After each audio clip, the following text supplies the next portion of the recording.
Coucou tout le monde, je vous retrouve pour une nouvelle vidéo. Je vais vous faire une story time. J'en fais jamais sur ma chaîne, au tout début de ma chaîne. Et même pour les personnes qui me connaissent genre vraiment depuis le début de ma chaîne, avant que je supprime mes vidéos et tout. Avant je faisais des story time, je suis plus dans ça. Je suis pas là pour raconter ma vie sur les réseaux sociaux. Donc j'ai arrêté de faire des story time. Mais là, je suis obligée de vous faire cette story time là. Une story time sur mon permis de conduire, comme vous avez pu le voir dans le titre. J'ai eu mon permis de conduire. Donc là, ça fait depuis 1 mois et demi que je l'ai. Pour les personnes qui vont regarder ma vidéo témoignage, ils sont déjà au courant. Les personnes qui étaient dans mes lives Instagram, ils sont déjà aussi au courant que j'ai eu mon permis. C'est pas quelque chose de nouveau, c'est pas quelque chose que je viens d'annoncer sur les réseaux sociaux. Vous allez savoir mon histoire avec le permis, sachant que c'est une histoire très compliquée. Je parlais du code et du permis. Alors que moi, déjà, le permis de conduire, c'était une expérience hyper longue. De base, mes parents du permis, ils m'ont mis sur une carte. Là, j'étais au lycée. Ils m'ont donné ma carte à mes 18 ans. Et j'ai fait quoi? Au lieu d'aller m'inscrire au permis de conduire, j'ai dépensé des sous dans des vêtements, dans des choses à gauche, à droite. J'étais dans l'euphorie d'avoir une carte bleue. Donc, je me suis dit, je vais faire les magasins à gauche, à droite. Alors que je ne travaillais pas. C'est-à-dire que mon compte, l'argent, ça baissait. Je ne pouvais plus payer mon permis, logique. Donc j'ai dû travailler pour après payer mon permis. J'ai mis des sous de côté pour pouvoir passer le permis. En 2020, je me suis inscrite au permis. J'ai pris la formule code plus 25 heures de conduite. J'allais jamais à l'auto-école pour réviser le code. Donc, janvier 2020, je me suis dit, ouais, je sais pas, faut te réveiller, il te faut ton permis, donc vas-y, commence à aller au code. J'y suis allée 2 fois. Et en février, je me suis butée au code. Il s'avère que au mois de mars, le moment où je veux passer mon code, qu'est-ce qui arrive? Le coronavirus, je pouvais pas passer mon code. En plus de ça, comme je vous ai dit, moi j'ai beaucoup traîné. En période par rapport au code, genre les révisions, c'était terminé. Je devais repayer pour passer le code. Parce que je pouvais plus réviser avec le truc de l'auto-école. Vas-y Canel, tu vas pas repayer le truc en auto-école étant donné que tu te déplaces jamais. Donc j'ai fait quoi? J'ai commencé à réviser avec... Et c'est l'auto-école qui m'a passé une date pour aller à mon examen pour le code. Je suis tuée à Ornicar, mais vraiment. Jusqu'à ce que je fasse 5 fautes, 2 fautes, 3 fautes. Mon max c'était 8 fautes. Je faisais tout le temps des séries dans les transports, dans mon lit, chez moi, à chaque fois. Ensuite, ils m'ont proposé une date pour mon code en juin. Donc, j'ai eu mon code du premier coup avec 5 fautes. C'était le max de fautes. Donc, tant mieux, j'étais contente parce que 6 fautes, j'aurais trop eu le seum. Moi, si je peux vous donner un conseil par rapport du coup au code, de ne pas le faire avec une auto-école parce que vous allez dépenser de l'argent pour rien. Mais faites-le avec Ornicar ou je ne sais quelle plateforme. Comme ça va vous faire gagner du temps et surtout de l'argent en fait. Là, je vais vous parler du permis et c'est là où vous allez dépenser. C'est là où vous allez ralasse comme jamais. Je peux vous dire que les heures de conduite, ça monte très vite. J'ai eu mon code en juin 2020, si je me trompe pas. Ensuite, j'ai commencé à conduire hyper tard parce qu'ils avaient plus de place, c'était full. Enfin bref, c'était une galère. J'ai commencé à conduire en janvier 2021. Que j'ai à mon heure de bilan. La voiture de l'auto-école, c'était une 208, conduite avec mon moniteur. Et il faut savoir que moi, j'avais déjà conduit. Mais genre je conduisais vite fait. Donc vas-y, je conduis. J'étais tellement stressée. Dans mes premières heures de conduite, je tenais le volant. Et quand je tenais le volant, j'enfonçais mes ongles dans ma peau des mains. Je serrais trop le volant. Je sais pas pourquoi je faisais ça, mais j'étais complètement tarée. Donc je fais mon heure de bilan et tout. Le moniteur, il me dit quoi? Il me dit ouais, il me faudra 32 heures ou un truc comme ça, ou 38 heures. Bref, je sais plus, mais il m'a sorti un nombre. J'étais grave choquée. J'ai dit, pour l'instant, je vais faire mes heures de conduite genre classique, 20 heures ou 25 heures. Et après, si je dois rajouter, je vais rajouter. Ça conduire en janvier, je conduis. Donc en mars 2021, mes heures sont terminées. Donc j'avais fait 25 heures. Donc de là, je me suis dit, ouais, vas-y, je vais pas continuer à payer, je veux pas payer plus. Donc je vais faire de la conduite supervisée. C'est un supervisé, vous devez avoir un de vos parents qui conduit avec vous, enfin pendant votre heure avec le moniteur. Donc moi, j'ai fait quoi? J'ai appelé ma mère. Quand je vous dis, ma mère, elle m'a fait honte. Elle m'a fait honte, c'était abusé. C'est-à-dire que on conduisait et tout, elle faisait des réflexions au moniteur. Toi, t'as ton travail, mais tu viens critiquer le travail des gens, genre tu viens critiquer le travail du moniteur. On se mettait jamais au point mort. Je parle par rapport à la boîte de vitesse. Et on se mettait toujours en première, que tu sois à l'arrêt ou que tu sois en train de conduire. Ma mère, elle disait oui, Canel, elle se met jamais au point mort, est-ce que c'est normal? Même à l'arrêt, elle se met pas au point mort. Et du coup, le moniteur, il explique, il dit oui, non, c'est mieux pour les élèves qui se mettent en première, comme ça, après, ils peuvent redémarrer directement. Enfin bref, blablabla. Ma mère, elle dit bon, ok, c'est bizarre. Quelqu'un de archi chiant. Quand j'avais terminé de conduire, je vois ma mère, elle était accrochée à la coudoir. Je retenais fort la coudoir. Je me suis dit, mais en fait, il n'y a pas. De toute façon, ça m'étonne pas pour ma soeur aussi, elle a fait la même chose. Elle s'accrochait au truc, vous savez, le truc en haut là, elle s'accrochait à ça. Un sketch. Dans le bureau de l'auto-école, ils font un débrief avec le moniteur. Donc en gros, le moniteur dit à ma mère ce qu'il faut que je travaille vraiment pour qu'après je puisse passer mon permis. Donc ma mère, elle dit ok et tout. Elle devait prévenir son assurance. Du coup, pour dire que j'étais en conduite supervisée. Et elle me dit ouais bah vas-y, tu vas conduire sur le retour. Je lui dis ok, je conduis sur le retour. Quand je vous dis c'était une catastrophe. De l'auto-école à chez moi, il y a plusieurs routes différentes. Donc ça veut dire des fois je dois rouler à 30, des fois je dois rouler à 50. J'ai roulé à 30 de A à Z. Ma mère ne voulait pas que je roule au-dessus. Elle faisait que de crier dans la voiture. Fais attention à ci, fais attention à ça. Non, là c'est pas comme ça. Regarde au rétro. Et elle faisait que de crier. Mais quand je vous dis elle faisait que de crier, et moi je suis quelqu'un, je stresse. Donc comment elle parlait, etc. Ça faisait que de me stresser. Et de là, je commence à pleurer. Je commence à lui dire « Eh, c'est bon, je veux plus conduire, je veux plus conduire. Vas-y, prends la voiture, prends la voiture. » Je descends, nanana, je descends. Je me mets dans un coin, je me mets en warning et elle prend la voiture. Parce que franchement, j'en pouvais plus. J'ai dit « C'est la première et la dernière fois que je conduis avec toi. » Je n'ai plus jamais reconduit avec ma mère. Donc quand je vous dis la conduite supervisée, pour moi, ça n'a servi à rien, sauf à perdre du temps. Voilà, c'est pour ça que mon permis, il était long. Non, parce que j'ai perdu du temps avec la conduite supervisée, étant donné que mes parents ne me faisaient pas conduire. Donc je n'ai pas conduit avec mon père, je n'ai pas conduit avec ma mère. Donc de là, je rappelle mon auto-école en juin. Donc 2 mois se sont écoulés, 2 mois que je conduisais pas. Et ils me disent qu'ils ont plus de place. Chaque fois que j'appelais, genre par rapport à des heures, parce que moi du coup, bah, je travaillais, j'étais en alternance. Je pouvais pas mettre des heures à n'importe quelle heure. Mais comme je terminais à des heures de pointe, logiquement, les gens, ils avaient pris la place avant moi. Donc du coup, ils avaient de la place pour moi qu'en septembre. En septembre 2021, j'ai reconduit. Et vu que j'ai arrêté de travailler, c'était plus simple pour moi d'avoir, entre guillemets, bah, les heures que je voulais. Et j'ai fait plus de 40 heures en tout, je pense. Il faut savoir que mon auto-école, c'était aussi du n'importe quoi. Du n'importe quoi de A à Z.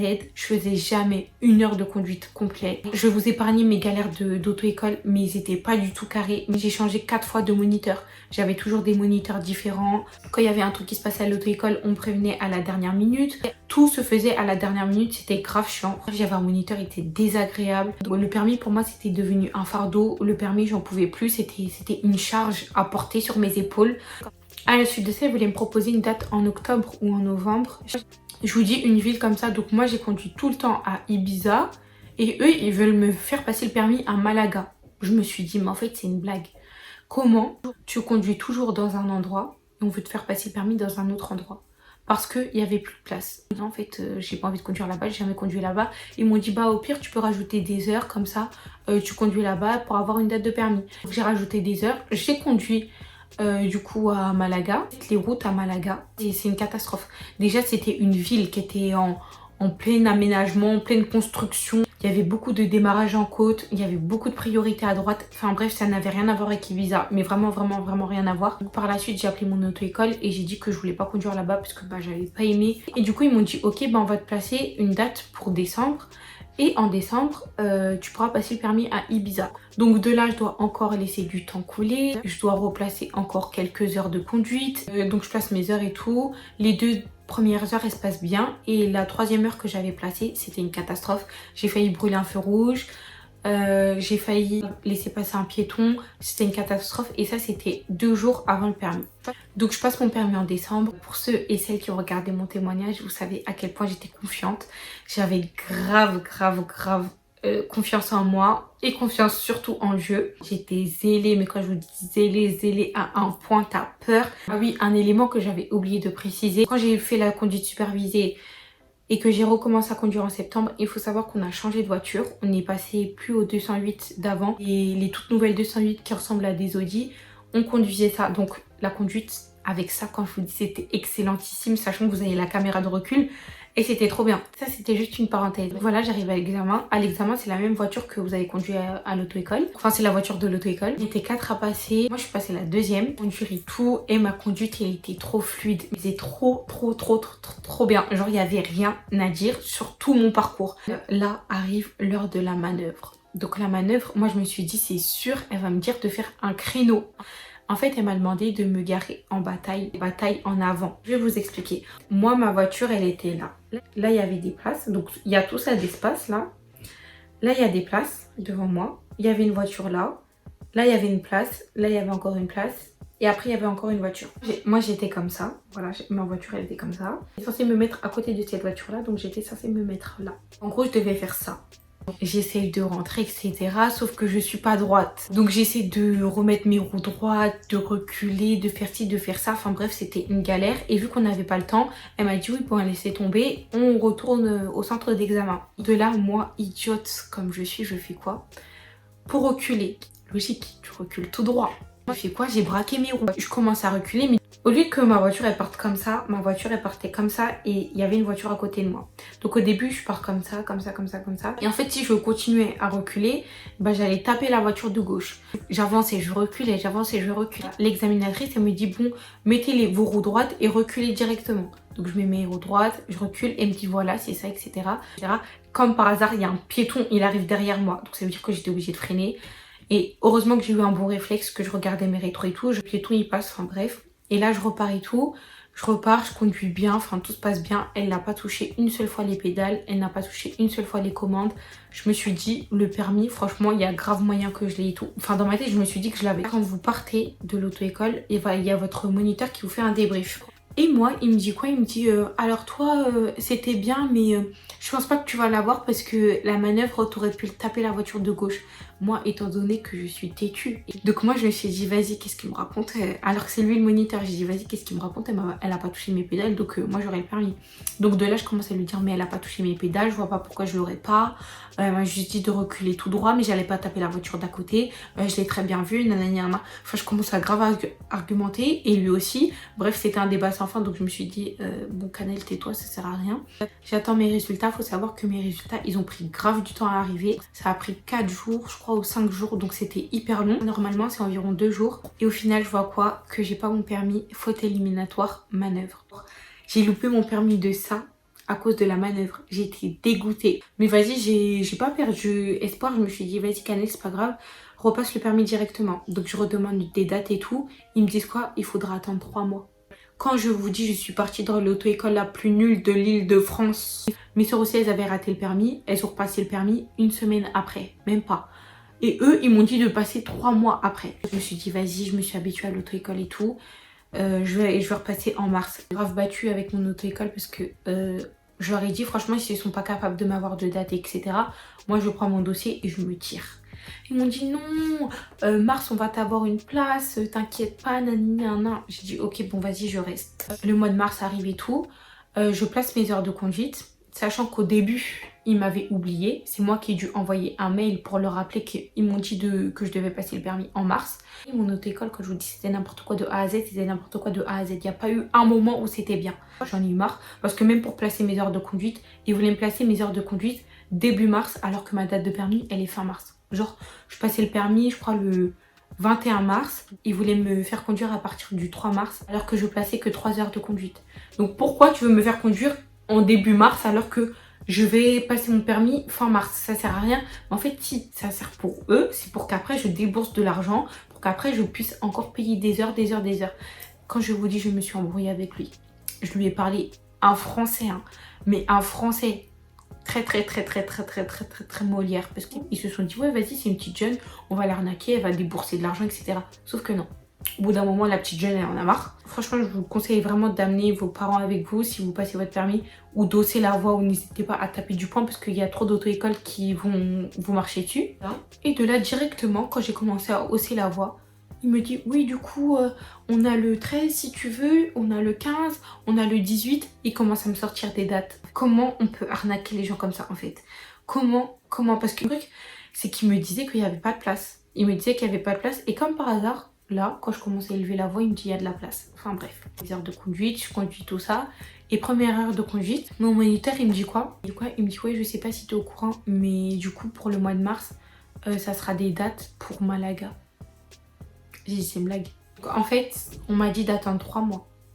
On m'a dit d'attendre 3 mois pour me faire conduire à Malaga. Alors qu'en novembre, j'avais déjà dit que je ne voulais pas conduire à Malaga et que je préférais conduire à Ibiza. On me fait un prank, c'est pas possible. Je lui dis, eh vas-y Canel, tu dois avoir ton permis. Tu dois avoir ton permis, donc quitte à conduire à Malaga, tu vas conduire à Malaga, c'est pas grave. 2 heures de conduite à Malaga. C'était une catastrophe, j'ai pas du tout aimé. J'ai passé le permis 2 jours après, donc j'ai appelé mon auto-école. Quand je vous dis j'en avais rien à faire qu'ils annulent au dernier moment, je n'avais rien à faire. J'ai appelé mon auto-école, j'ai dit que c'est pas normal que je sois prévenue au mois de mars que les dates de permis c'est pour Malaga, alors qu'en novembre j'avais précisé que je ne voulais pas conduire là-bas. Ils m'ont fait attendre 3 mois pour au final me faire passer mon permis à Malaga. Enfin, c'est pas possible, franchement c'est pas possible. Je me suis embrouillée avec eux.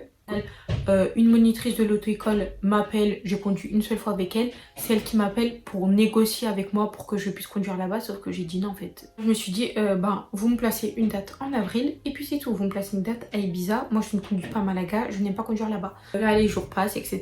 Ouais, le 25-26 mars, mon auto-école elle m'appelle et elle me dit oui, Canel, on a une date de permis pour Ibiza le 31 mars, est-ce que tu veux? J'ai dit oui directement, j'étais choquée. N'hésitez pas du coup à regarder ma vidéo témoignage par rapport à Dieu parce que tout ça là, tout ce qui s'est passé quand même c'est un rapport avec Dieu, mais je remercie vraiment Dieu parce que je pense que c'est vraiment par sa grâce qu'aujourd'hui j'ai pu avoir une date de permis pour le mois de mars parce que du coup c'était pas du tout prévu, etc.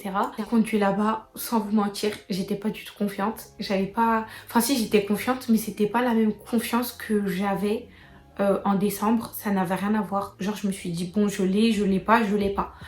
Et au final, bon, j'ai conduit là-bas. Ma conduite, elle n'était pas aussi fluide que la première fois. Genre, je faisais des petites fautes par-ci, par-là, mais ça passait quand même. Et ensuite arrive l'heure de la manœuvre. Donc là, il me dit de faire un créneau. Donc, se garer comme ça, entre des voitures. Quand je vous dis, j'ai fait un créneau digne de ce nom. Le créneau, je me suis trop bien garée. Je me suis jamais autant bien garée de ma vie. Bien garée, genre, dès le premier coup. J'ai pas du tout pris de temps. Tout s'est fait très fluidement. Genre, je pense que j'ai même choqué l'examinateur. La vérité, j'ai d'être dans ma tête. Et je disais merci Seigneur, merci Seigneur, merci Seigneur. On clignotant, je repars, etc. On arrive au centre d'examen. C'est pas je me dis je l'ai, c'est pas je me dis je l'ai pas. Franchement, j'étais vraiment dans le doute. Donc j'attendais le débrief de ma monitrice et la monitrice du coup elle m'a dit qu'elle avait pas d'estimation. Elle m'a dit ouais c'est soit tu l'as pas. Parce que des fois sur la route, dans les insertions voies rapides, j'accélérais pas assez. Donc elle m'a dit ouais ça peut être dangereux. Donc voilà, je sais pas si tu vas l'avoir. Ils m'ont permis un jeudi, donc jeudi 31 mars. Et la monitrice elle m'avait dit c'est soit vous aurez le résultat le 2 avril, donc le samedi, ou sinon vous aurez vos résultats le mardi. Donc moi déjà je commence à regarder les résultats. Vendredi rien, samedi rien, dimanche rien, lundi rien, mardi rien, mercredi rien. Donc je me suis dit en fait j'ai attendu trop de temps. Donc c'était pas normal parce que j'avais pas de résultats. Donc j'ai contacté mon auto-école et tout. Et mon auto-école, elle m'appelle. Sauf que moi, j'ai pas répondu parce que c'était un numéro inconnu. Et d'habitude, l'auto-école, j'ai leur numéro. Donc voilà, j'ai pas compris. Mais en fait, c'était parce que c'était un moniteur qui m'avait appelé avec son téléphone. Enfin bref. Et de là, il me laisse un message. Il me laisse un message quand je vous dis un tas de blabla dans son message vocal. Genre, il me dit oui, c'est bizarre que tu n'aies pas tes résultats. Je comprends pas. Parce que nous, on a les résultats depuis samedi. Donc ils avaient les résultats depuis le 2 avril. Sauf qu'il n'y a personne qui m'a prévenu. Il n'y a personne qui m'a envoyé un mail. Bref, j'étais pas du tout au courant. Oui, donc voilà. Le principal, c'est d'avoir le permis. Donc je te laisse aller sur le site de l'ANTS pour enregistrer ta demande de permis de conduire. N'hésite pas à revenir vers nous si tu as un problème, etc. Je te souhaite une bonne journée, Canel. De là, je me dis, attends. Je réécoute le message, je me dis, attends, j'ai le permis ou j'ai pas le permis en fait. Parce qu'il me dit, oui, le principal, c'est de l'avoir. Mais je me dis, s'il me dit d'aller m'inscrire sur le site de l'ANTS, c'est que j'ai le permis. Et donc de là, je le recontacte et tout par message. Envoyer les résultats par mail. J'ai vu que c'était favorable. Là, j'ai eu un soulagement. J'ai commencé à crier avec ma soeur. J'ai le permis. J'étais tellement contente parce que j'en avais marre en fait. J'en avais grave marre. J'ai eu le permis par la grâce de Dieu le 2 avril. Depuis le 2 avril, je suis permifiée. Bon, banks en fait. Il faut que je trouve une voiture. J'en avais parlé sur mon snap YouTube. Je sais pas du tout vers quelle voiture je vais me diriger. Si vous avez des conseils, donc voilà, si vous avez des voitures à me proposer, des assurances ou quoi que ce soit à me conseiller, n'hésitez pas à me le dire dans les commentaires ou à m'écrire un message, soit sur mes réseaux sociaux, Instagram ou Snapchat. Ce serait très gentil de votre part parce que moi je suis un peu perdue là-dessus, sachant que je suis très compliquée. Je suis difficile. parce que j'aime pas beaucoup de voitures. J'aime pas les Clio 4, j'aime pas les... Enfin la Polo ça passe. Pas les Peugeot, j'aime pas, sauf la dernière Peugeot, la 208, j'aime bien. Sinon j'aime pas les Peugeot, j'aime pas les C1, j'aime pas les Clio 2, tout ce qui est Clio là j'aime pas. J'aime rien, clairement. J'aime pas les Nissan Micra, franchement il y a trop de trucs que j'aime pas. Moi je suis plus Twingo 3, j'aime bien. La Smart 4 places, j'aime bien. J'aime bien la Nissan Juke, j'aime bien la Renault Capture. Voilà, c'est les 4 voitures que j'aime bien, mais c'est les 4 voitures où ça peut être dans mon budget. Et après, ça va être des voitures voilà, un peu chères, genre mini, j'aime bien, sauf que ça coûte cher. Si vous voulez une bonne mini, ça va coûter cher. J'aime bien la BMW i3, mais elle coûte très cher. J'aime bien aussi la Audi A1. Pour faire ma main, etc., ça sert à rien. Et en plus de ça, ça sera ma première voiture, donc ça sert à rien de mettre des 1000 et des 100 dans une voiture. En tout cas, j'espère aussi, si vous êtes en galère par rapport au permis, que vous aurez votre permis par la grâce de Dieu. Je vous conseille quand même de mettre ça en prière. Ensuite, pour tout ce qui est du coup terrestre, si je ne puis dire, essayez de conduire un maximum avec vos proches. Essayez de conduire un maximum avec des personnes qui vont vous rassurer, pas avec des personnes qui vont vous stresser, ça sert à rien. Donc voilà ma story time permis vidéo, j'espère qu'elle vous aura plu et surtout qu'elle va vous aider. Donc n'hésitez pas si vous avez des questions ou quoi à me les poser dans les commentaires. On se retrouve dans une prochaine vidéo, prenez soin de vous comme d'habitude. Besos.